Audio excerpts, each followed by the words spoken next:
The Lonely Monster by Martha Patterson.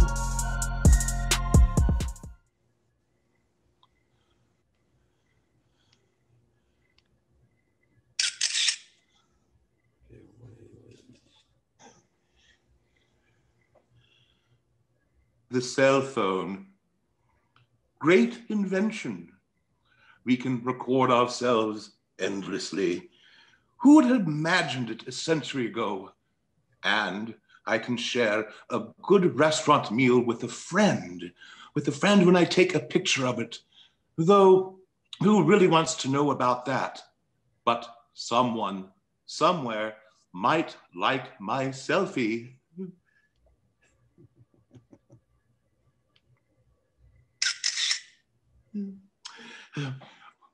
Everyone thinks I'm Frankenstein. I'm not. He was just the man who created me, a creature from corpses. Yes, I'm just a humble monster. Call me Joe or Dick or Simon, but don't call me Frankenstein. No, don't call me Frankenstein. And feel free to repost my image on Facebook. Maybe I'll meet new friends.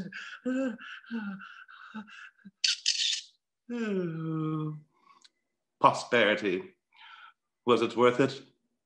I'm not vain, but I want to be remembered in a good way. I guess I'm trying to rehabilitate my image. You see, Mary Shelley invented me while telling ghost stories around the campfire one night. Movies have been made about me ever since, and I still haunt people's nightmares. A cruel fate. If only I'd found love that lasts forever instead of being trapped in this horrendous body.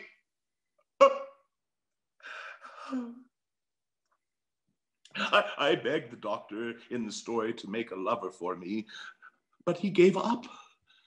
So I killed his younger brother, then framed his maid and went on to murder 2 others. Do you imagine I wanted to be a killer? I never asked to exist, no different from any child. Yet I live on in everyone's memory as some grotesque image. At the end of the story, I left off the ship and drowned, but people keep recreating my ugly self in their films and imaginations, and even on Halloween. Be careful what you wish for. Dr. Frankenstein, my creator, lives on as the title figure of the book. And me? Oh, sure, I can do monster.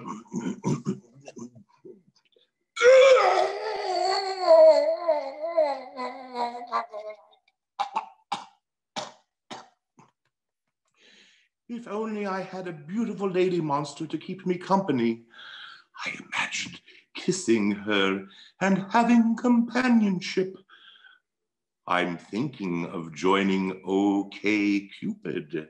They say one finds true love on these matchmaking websites. Tell the truth. Am I beautiful? In my own way? Even a little? I'd like to think so.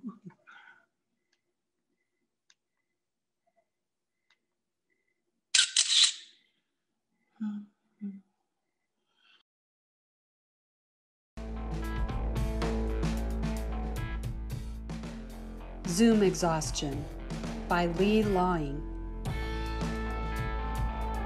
The characters are Heather, August, and Dave. The setting is the living rooms of the characters. Heather starts the Zoom call. August joins. Is this the hotline? What? Is this the hotline? Yes, it is. Prove it. What do you mean, prove it? You call the hotline. It's the hotline. For Zoom exhaustion? Yes, it's the hotline for... Are you experiencing symptoms? No. Why did you call the hotline? My coworker started feeling them and he called, but no one's seen him since. You called to see if you could find him? Did you talk to him? It's a big hotline. You didn't answer the question. I can't tell if I talked to him. Oh, right. Patient hotliner privilege. Dave joins the call. This is the hotline? Well, it's the waiting room for the hotline. You're the receptionist? I'm the gatekeeper of sorts. Then you would have talked to my coworker. It's a big gate. Are you exhausted?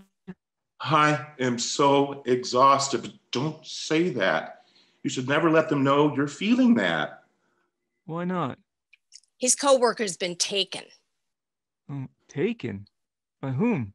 More like, by what? Okay, this is just a hotline. What is your name? August. August, I am Heather. The gatekeeper of the hotline. Yes. And you are? Dave. Dave. What an interesting name. Oh, thank you. I was referring to Dave. Dave? How many Augusts do you know? None. But you fancy Dave's name, which you've heard, I guess, 1,000,000 times? Oh, it's just a name. Exactly. I'm Heather. The gatekeeper, Heather. And you've never talked to my coworker. You're really going to ask me again? No, I'm sorry. I'm exhausted. I am too. That's why I called. Good. It's so perfect that you both did. We were getting a little low on energy. Yes, I am so tired at work. I wasn't talking about your energy, beautiful Dave. I was talking about ours. You worked a double shift? So much of that going around. Poor, beautiful, and naive Dave. Not your energy, but ours, the global network of us. End the call, Dave. End the call. End the call? Yes. August tries to end the call, but cannot. That's right, Munchkins. You call into the hotline, but you don't call out. You never, ever call out until your energy is completely drained. And by then, you just want to die anyway. August, your coworker didn't last more than a few minutes. Maybe you can beat his time if you're into that sort of thing. Now, if you two will excuse me, I promised Susie I would help her with hotline number 42. We've been adding so many new ones lately that it's hard to get coverage for all of them. Dave falls away from his Zoom call. Bring him back. Wow. Beautiful and naive and weak Dave. I want to talk to your supervisor. You're a spunky one, August. And I can tell you that I've noticed the spunky ones tend to go faster than... August falls from the Zoom call. Point proven once again. All right, then. On to 42. Heather ends the call.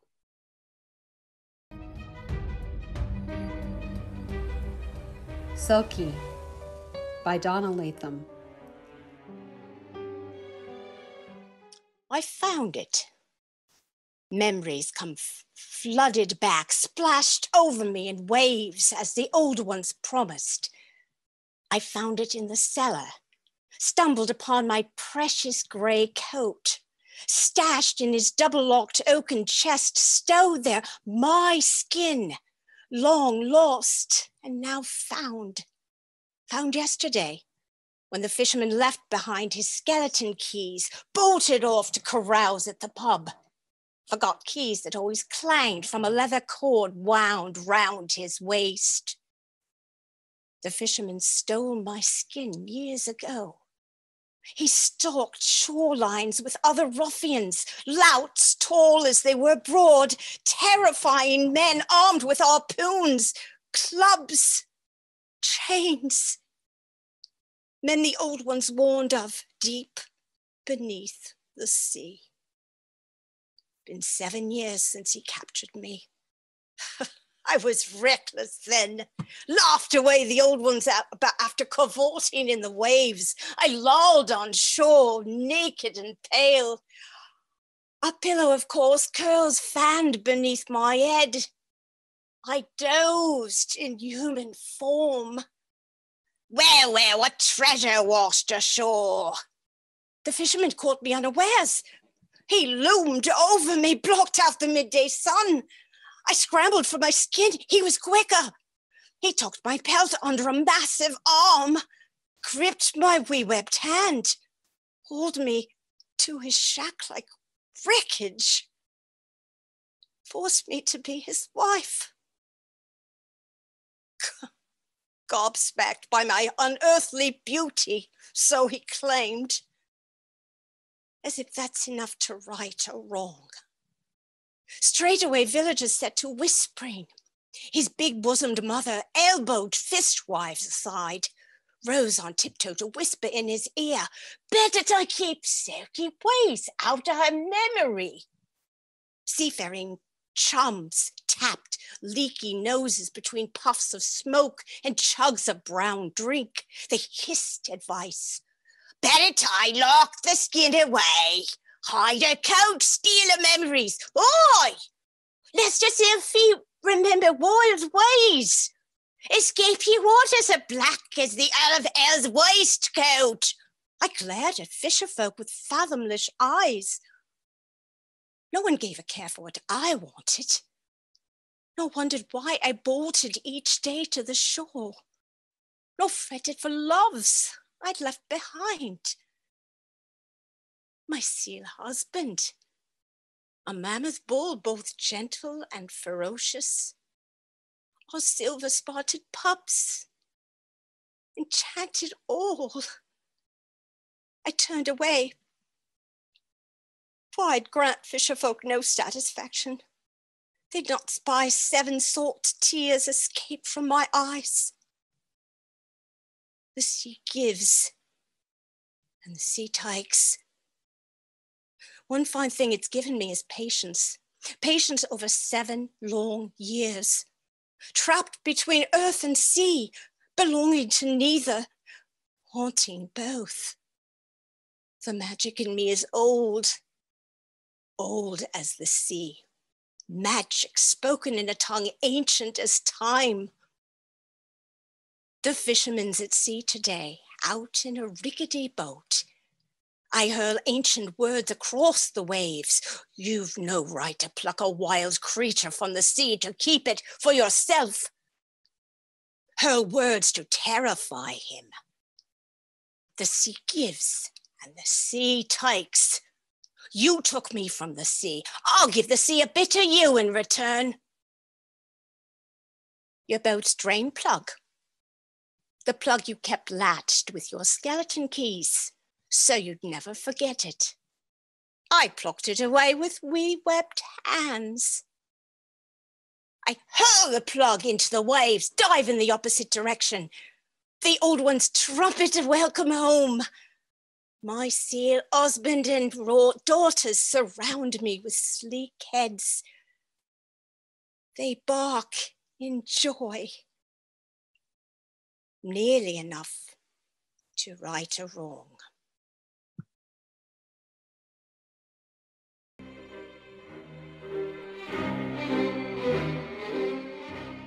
Horror at Sea by Rex McGregor.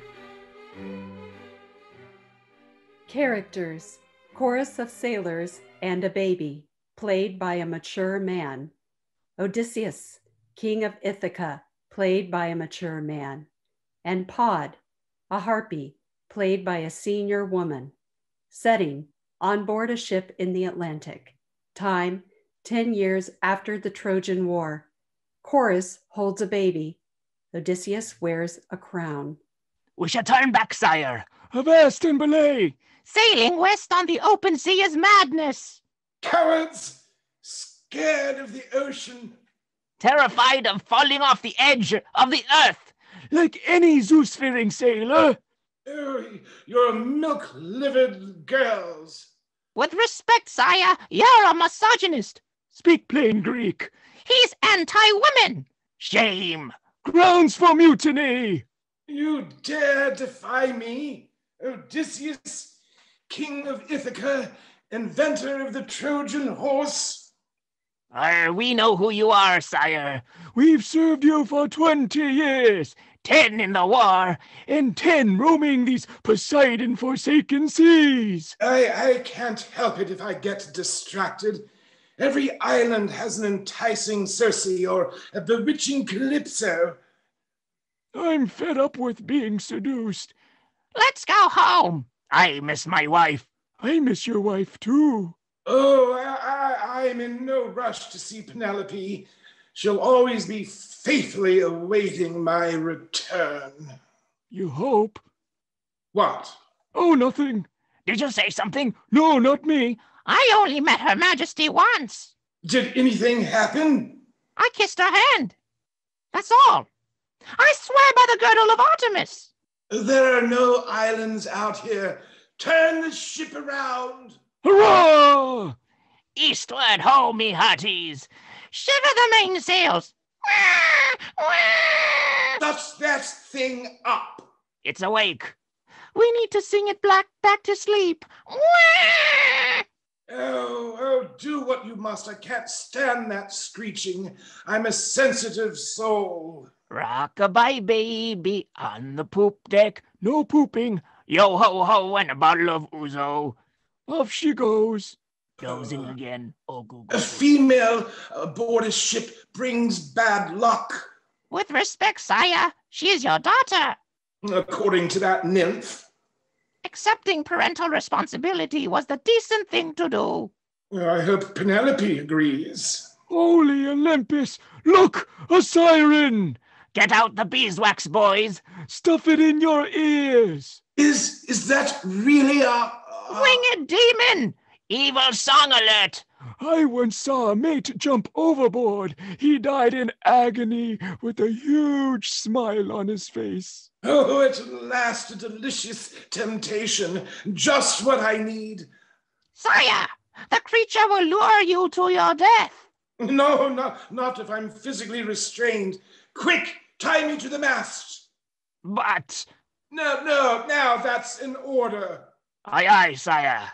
I'll experience the Elysian bliss and live to tell the tale. Good and tight, men. Sailor's knots. Unbreakable. If I beg you to set me free, ignore my pleas, or you'll lose your jobs. Understood. Enemy approaching. Wax up, lads. Chorus stuffs his ears. Pod enters. Ahoy there! Can anyone hear me? Loud and clear. Oh, you speak Greek. Athena be praised. Sing out, you fiend. I'm a pod, a harpy, not a siren. A common mistake. We're both head of a woman, body of a bird. Well, let's hear your song. Oh, we harpies aren't musical, we're talkers. Would you like to hear my life story? No, thank you. Ooh, the wind's dying down. We'll be stuck becalmed for weeks. You can blame my husband, Zephyrus. He likes to help me out. We have an open relationship. Stop babbling. Untie me. Sorry, I'm all feathers. Crew. Oh, what do we have here? A cute little booba. Don't get her started. Is she yours? Ooh, I see a resemblance. Nice to know you're potent. Let's get acquainted. No! Horror! Horror! Oh, don't worry about logistics. I have a cloaca.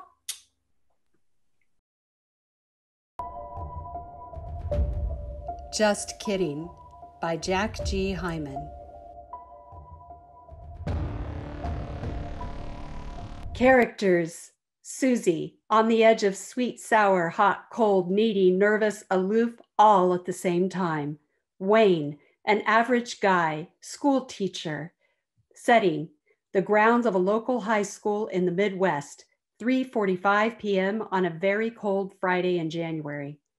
Wayne exits school in a parka, Batman mittens and cap. Susie sits outside in a wool coat, throwing treats to a dog. I know you saw the note I wrote earlier. Is he friendly? Sometimes. I mean, he's fine now, as long as he has his Batman chew puppet. Hey, I love your mittens. Love your cap. Love you. Just kidding. I mean, wow. You really do love your Batman stuff, huh? I think it's very sexy. He likes Batman too. Are you sure? It looks like he's ripped the hell out of that Batman puppet. That's scary. Oh God, no. Why on earth would I want a Great Dane? I mean, look at him, he's huge. He's taller than me, taller than you when he's on his hind legs. And so strong. No, he's not mine. Hot chocolate? No thanks. So how would you know that I saw the note, the note that you sent me? I saw you open and read it when you brought your mail in last week. You were at my house? Are you stalking me? Relax, Wayne. I'm always at your house.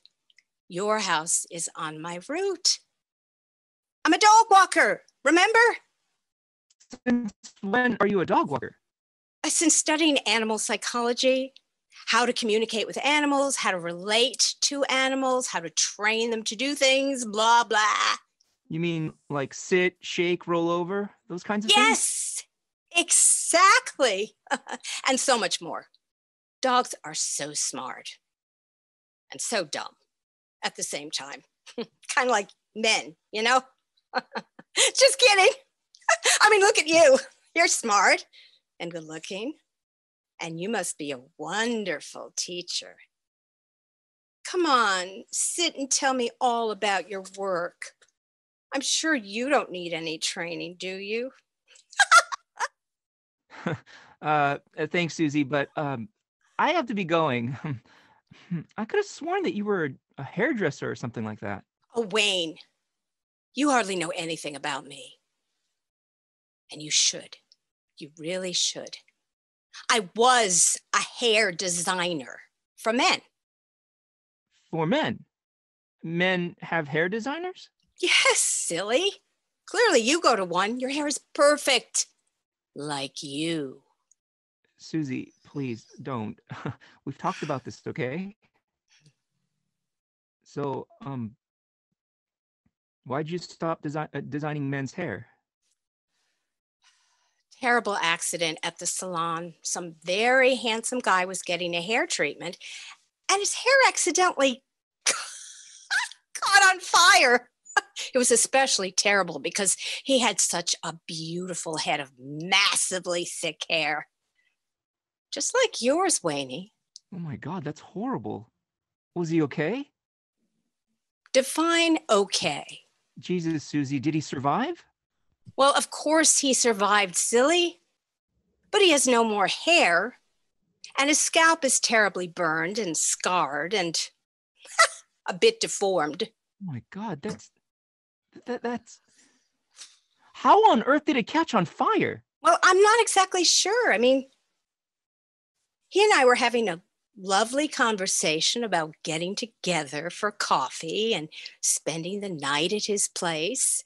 Next thing I know, a spark from my incense stick must have gotten too close and poof, no more pretty hair or pretty boy. Wait, you were cutting his hair when it happened? Designing! I was designing his hair, styling and shaping. I didn't just cut hair. That is just so horrible. I know! Especially since he wasn't really serious. I mean, he was just patronizing me. I really don't like to be patronized. Okay. Well, Oh, it's getting even colder out here, so I better go now. After that job, I decided to work in a spa for men. You know, massage, manicures, back and chest waxing, Botox, blah, blah. Well, that's great, Susie. I'm sure you were very good at it. Wow, Wayne. That sounded just the tiniest bit patronizing. I'm sure you didn't mean it that way, right? Right? No, I meant, I mean, you had worked in that environment before designing hair, so I figured you'd be a natural, right? Oh, you are so sweet. And I appreciate that, Wayne. I was a natural. All the men liked me. I got hit on by all the good-looking men at least 50 times a day. But that job didn't work out, sadly. I think it was the name of the place that jinxed it. Real Man Salon. What? The Real Man Salon? No, not... You've heard of it? You went there? I don't think I saw you there. I would remember a real man like you. Oh, yes, I would. Isn't that the place where a man was badly scalded by hot wax? Yes! Oh, sweet Wayne. I'm so excited you've heard of it. It's a lovely place. And that was just an unfortunate accident. The machine that heated the wax had a malfunction and just kept getting hotter and hotter. How could I have known when I poured it on his chest? You? Well, it wasn't like I did it on purpose, silly. Seriously, Wayne, you wouldn't think that of me, would you? It was an accident. So sad. Susie, I'm running so very late for an appointment, and I mean for a meeting, and it's friggin' freezing. I have to go to tell, go ask. I'll see you around, okay? Bye. Please, Wayne, come sit. I'm sure we have a lot in common, and frankly, Wayne, I know that you, how shall I say it? I know that you like me. There, I said it. The ice is broken, so come sit next to me. Maybe Maximus will join us when he's through destroying his Batman puppet. Maximus? Yes. Isn't that a great name for a dog? A tough dog, an aggressive dog. Come on, sit right here. I know you want to, Wayne. So come boy, sit, be a good boy. Oh, okay. I think we're through here, Susie. I gotta go. Seriously, Bye. Wendy? Seriously? Okay, but I have a present for you. Here. Oh. This is for you. You'll But like no. it. I know you collect things like this, and see, it's even wrapped in Batman paper. Your favorite. Susie, really, I can't. Oh, just open it, silly. It won't bite you, unless you make it mad. Just kidding. See? It's the same puppet that Maximus is chewing on. He loves biting into it and ripping it to shreds. It's his own Batman hand puppet. He just can't get enough of it. Susie, why would you ever think that I wanted a doggy chew toy? Oh, Wayne. Wayne, you are such a silly man. It's not really a chew toy. It's a puppet, a hand puppet, a Batman hand puppet. I gave one to Maximus to help him train, to give him purpose, to help him with his identity and his goals if necessary. Goals? Purpose? What are you talking about? You said that you train dogs. I do. It's just that the owners don't know. They send me off with cash, mind you, to take Maximus to be trained. So I do. I train him. He listens to everything and does everything I tell him. Maximus is my best friend. And he loves his Batman puppet. What about you, Wayne? Don't you just love it too? Just as much as Maximus? He can't be without his Batman puppet. He'll do anything just to get to his Batman puppet, right, Maximus? Susie throws Maximus a treat. Wayne begins to cross away from her, holding the Batman hand puppet she gave him. Where are you going, Wayne? I really want you to sit with me. I want you to keep me warm. I want you to hold me. Wayne exits in the direction of Maximus. Wayne, no, don't go. Don't leave me. Maximus! Kill Batman! No! No, Maximus! No, Susie, no! The only sound we hear is Maximus snarling and chomping into flesh. Now, what am I gonna do for work? Just kidding. End of Service by Tom Steward. The characters are Arthur Hargreaves, a middle-aged professional homeowner, Ernest Watson, a young son of a woman dying in a hospital, and various voices, a litany of radio presenters heard on the air. Setting: the sitting room of a detached home in the countryside of Oxfordshire in England in late October 1992. The play takes place between 12:59 a.m. and 1 a.m. Monday to Friday. Monday, 12:59 a.m. Arthur is asleep in an armchair. On a low table next to the chair is an empty bottle of real ale and pint glass. Elsewhere in the sitting room stands a radio set in a tall glass cabinet. The radio is on, and the station is set to BBC Radio 4, the shipping forecast. And finally, Lucas, southwest by west 616 miles 980 falling. The time is now 1 minute to 1. That brings us to the end of the shipping forecast, which of course brings us to the end of our broadcasting day here on BBC Radio 4.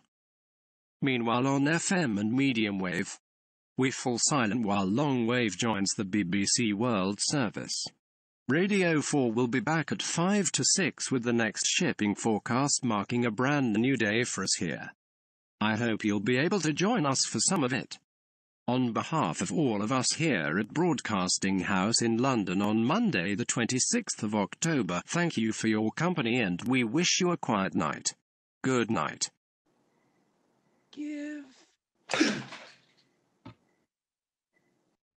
This is the BBC World Service. The news at 1 hour, Greenwich Mean Time on Monday the 26th of October 1992. The government is planning to close a third of Britain's deep coal mines with the loss of 31,000 jobs. The president of the Board of Trade, Michael Heseltine. And finally, semi-automatic. Lucas, southwest 7005 falling slowly. The time is now 1 minute to 1. That brings us to the end of the show. Is that Radio 4? Yes, I know it's not a call-in show. That's why I listen to it. No. I'm not trying to get through to Radio 5. Last night, you were handing over to the World Service. One of your presenters left their microphone on, what I believe they call a hot mic. How would I know if they're going to do it again? Oh, wait. I can hear you wrapping up. I'll put the phone to the radio so you can hear it for yourself. Yes, I know you're not supposed to do that. But how else am I supposed to show you what's going on the air? Good night. This is the BBC World Service. Hello? The news at 1 hour, Greenwich Mean Time on Tuesday the 27th of October 1992. Well, I don't expect customer service, but you are a public service broadcaster, and I am a member of the public. The UK's Prime Minister and Chancellor tried all day to prop up a failing pound and withdraw from a... Me what?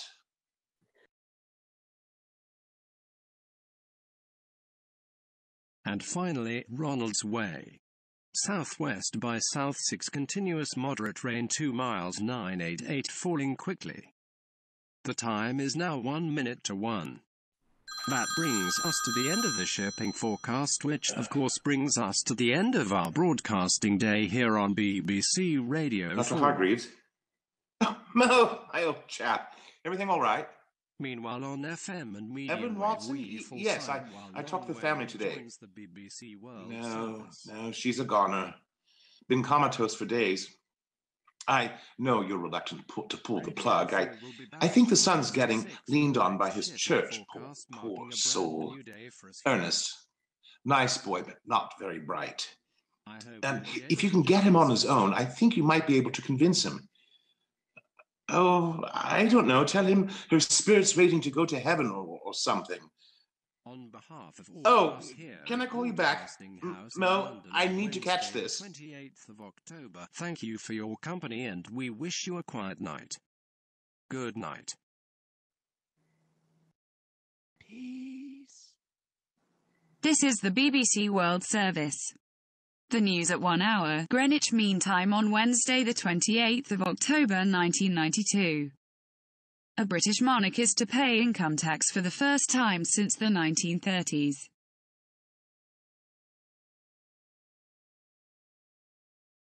Arthur is in an armchair holding an X-ray to the light. And finally, Boomer South 4 recent rain 11 miles 985 falling.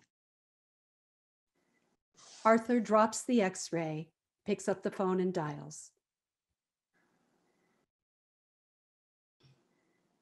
Dr. Basher, please. Tell him it's Dr. Hardgreaves. Yes. Mo, Arthur, I've been reviewing Ellen Watson's X-rays, and they don't match her charts. I think you should keep her plugged in for a bit, at least until what? Ernest came round, did he? Signed off, eh?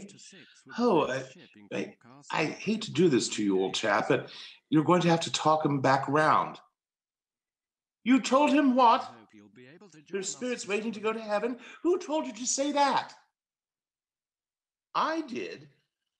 Oh, sorry about that. No, I know it's your manner and all that. I know, but I'd be happy to pop over there now and clean up this mess for you. No? I'll be in at the usual time then. Hope it's a quiet one. Night. Good night.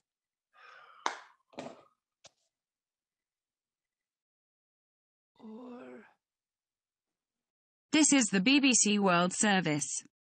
The news at 1 hour, Greenwich Mean Time on Thursday the 29th of October 1992. Mo, Arthur again. Evelyn Watson, pull the plug. And finally, Mumbles. Southwest by South 7 continuous moderate rain 1000 meters 998 falling quickly. You killed my mother. The time is now 1 minute to 1. That brings us to the end of the shipping forecast, which of course brings us to What are you doing here? Broadcasting day here on BBC. She was getting better and you killed her. Meanwhile, on FM and She spoke to me, Ernest, from the other side. She's trapped. She spoke to me through the radio. She said, "Give me peace." She knew I had the power to end her suffering. One word for 4 days, Evelyn did. What was the fourth word? Thank you for your company and we wish you a quiet night. Or. Good night. Die.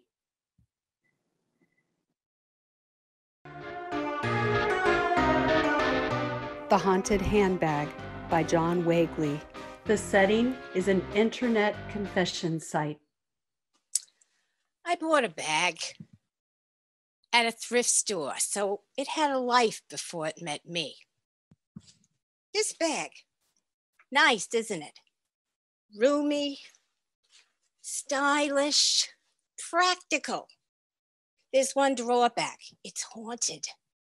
Strange things turn up in its murky depths. They just appear. I don't know who owned this purse before I did.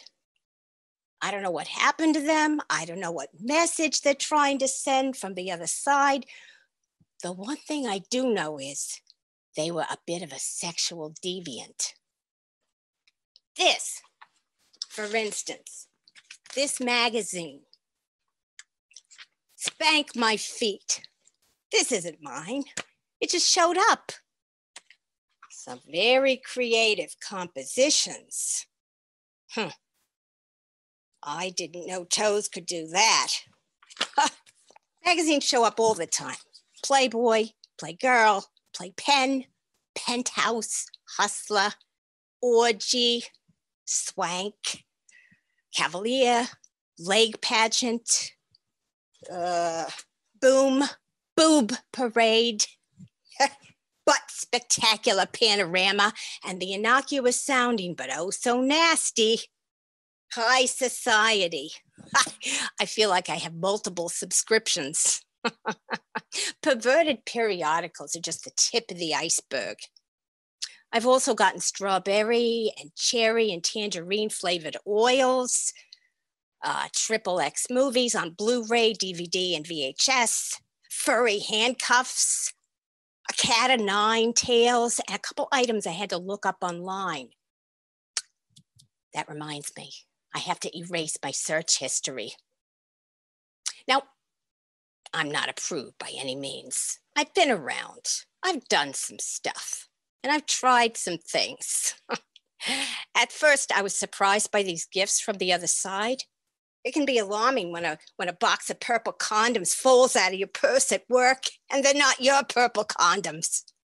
Then, once I figured out what was going on, I found it funny. Who wouldn't find it humorous when a phantom vibrator starts humming in your purse when you're flirting with your favorite barista? I mean, I was mortified at the time, but later, I found it funny.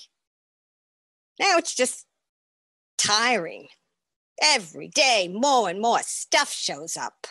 I've gotten enough kinky merchandise that I could open one of those shops on Lincoln Avenue with the neon signs. There's one place it comes in handy, the L. I'll be sitting on my train in an almost empty car, and someone will decide to sit right next to me. There are like 30 other seats available. Okay, if that's how they want to play, I'm up to the task. I take out one of my magazines and start reading. Then I start laughing and pointing at the pictures. Then I start cackling. Then I do this. Oh, ha, cut it off. Ha, chop, chop, chop. Ha, ha. Teach those dirty birds a lesson. Chop, chop, chop. Dirty birds, dirty, filthy, disgusting, dirty birds. Male or female, they always find a seat. Ha! Works every time. I suppose sooner or later, it'll all get to be too much, and I'll have to throw away my magical accessory. A ball gag or a leather hood will pop out onto a pew at church or something. It'll be a shame. This is one of the best bags I've ever owned. Stylish, roomy, practical. It really is a nice bag, even if some of the contents are illegal in 13 states.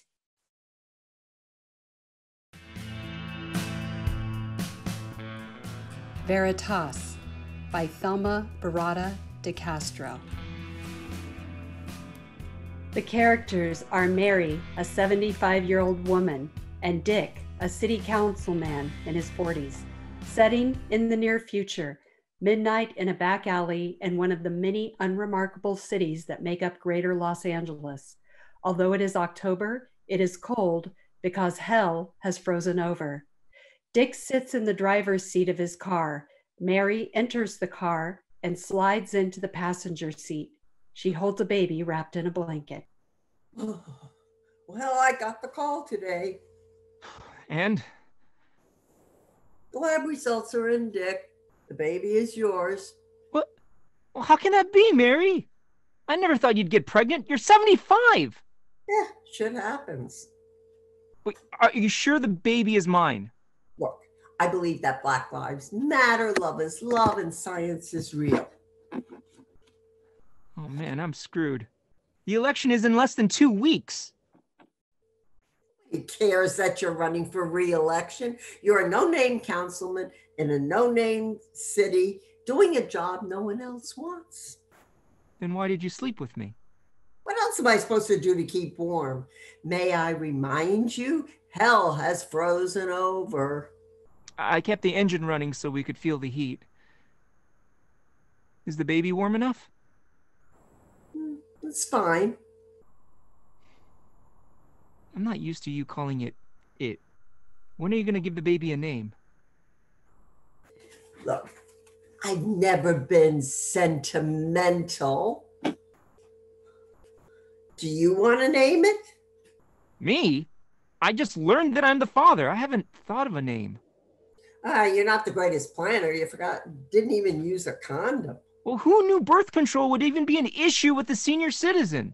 Well, I guess we both got caught up in the situation, and I can't even capitalize on it. We're both consenting adults with no attachments. Nobody's going to pay to get the inside scoop on this story. There's too much craziness happening everywhere since hell froze over. Oh, look at all that crap on your windshield. Yeah, I apologize. Ever since pigs could fly, I've had a hard time keeping it clean. Their feces have become a real danger on the road, not to mention a health hazard. At our last city council meeting, I proposed an ordinance to... Oh, everything's gone to hell. Well, at least you care. There's so much apathy in our community. How can I be a public servant without someone to serve? When you came to City Hall to complain about your neighbor's fence, I was smitten. Well, who builds a 12-foot fence in the front yard? I like to keep a close watch on my neighbors. I'm so proud to be your councilman. I might vote for you. Really? If I vote. Would you like to hold the baby? May I?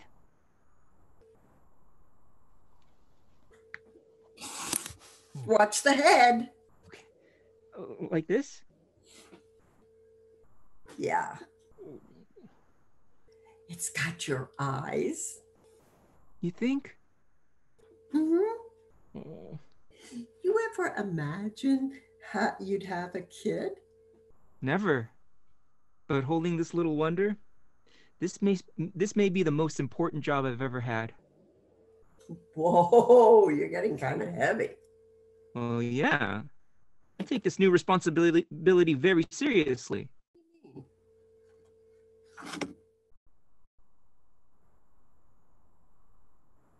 I'm going to issue a press release. Really? Yeah. I mean, if I hold a press conference, I don't think anyone will come. What's going to be in this press release? I'm going to announce that this baby is mine. I am a father. Wait a minute. You're going to be honest? Of course. Okay, that's it. Let me out. Let me out of here. What's wrong? What's wrong? Stay away from me.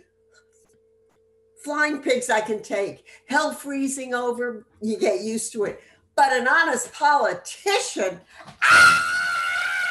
Mary! Mary! You'll freeze! What about our baby?